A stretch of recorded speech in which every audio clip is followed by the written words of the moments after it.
Well, hospital porters, pride and dignity. Stop the New World Order. Let me just get the camera straight. That's it. Welcome to HPANWO TV. Well, it's now Sunday morning and I'm back from the AMMACH Conference. I got back about 1 o'clock this morning. Luckily, Jonathan, a friend of mine from the conference, gave me a lift to Ustane's place. I didn't need the bus. I've slept like Rip Van Winkle and I'm now awake and alert, and I'm all ready. I've still got the t-shirt on, see? Time to make another crop circle. I've still got the appropriate t-shirt. Now then,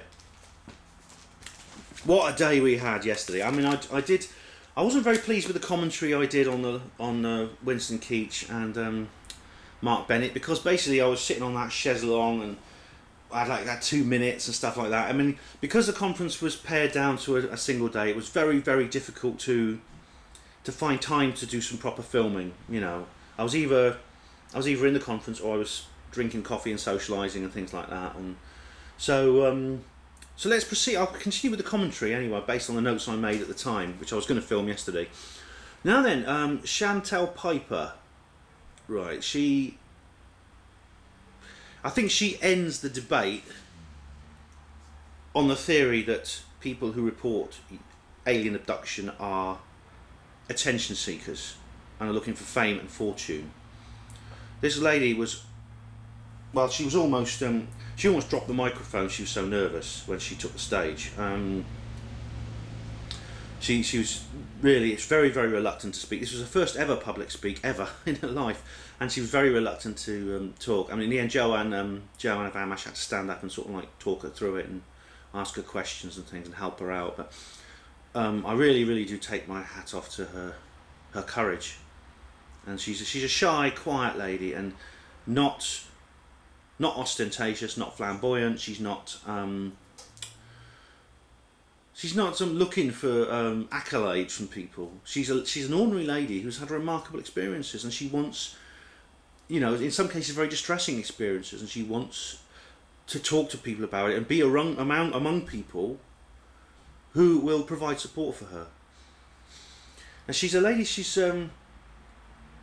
She's a lady who, I think she was from Sheffield, I think they said. She's a very ordinary looking lady, sort of slim, blonde, sort of like styled hair, jewellery, sort of, you know, not someone you look at twice really in the street. And this is a good important point, because it is so-called ordinary people who have these experiences, not unusual people. It's not a strange thing to have alien contact experiences at all.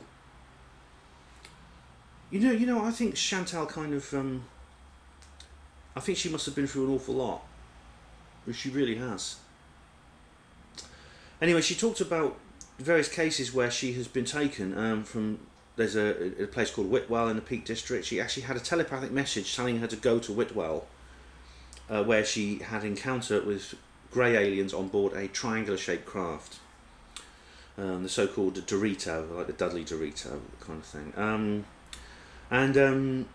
Dave Hodrien, she got in touch with Dave Hodrien of Bufog, and Dave Hodrien said that she comes across as very sincere. There's many similarities in her case to many other abduction cases. There's no prior knowledge. She didn't have an existing interest in the subject. There's a lot of physical evidence in terms of marks on her body, things like that. There are multiple witnesses for members of her family have also experienced this.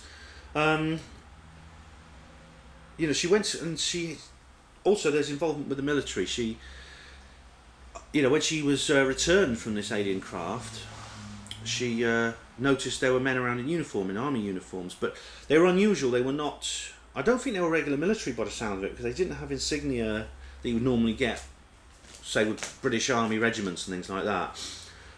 She suffered, again, there's the physical evidence. She suffered from marks on her body, but also physical problems such as nosebleeds and buzzing in her ear.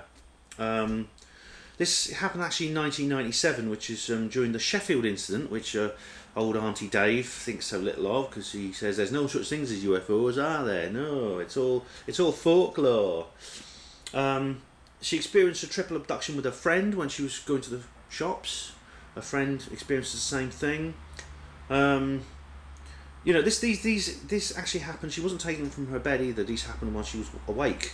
So these were waking experiences, and can't be explained away as sleep paralysis. Although even even that I think is a skeptic cop-out, I think, clutching at straws. In one case she had a baby taken from her body. She was maybe pregnant at the time. She had a baby taken from her body, which is very distressing experiences that many female abductees have to go through. It's all in all, I mean, she reminded me very much of Sonia from last year's Exopolitics conference in Leeds. If you remember Sonia, I'll put links in the description box to the actual report I did, the little HPANWO TV reportage. But if you remember, Sonia was this very, very shy, very retiring Asian lady, a Muslim, who devout Muslim, who wore the full burqa with the hood and everything, the veil, the headscarf, who was extremely reluctant to come on the stage and talk. And she had David Griffin with her, sort of coaching her in the same way that Chantelle, when Chantelle was on stage, she had Dave Hodrien of Bufog there, sort of like helping her out. He's been her kind of sort of mentor and protector, and he was sort of like helping her out on stage. And this is what I say. You know, don't give me any of that crap about people making up these stories for fame and fortune. All right, it's nonsense. It's crazy. And if anyone who says that, if you knew the first thing about this subject, you'd realise how stupid it is. Right, on to the next segment of my report.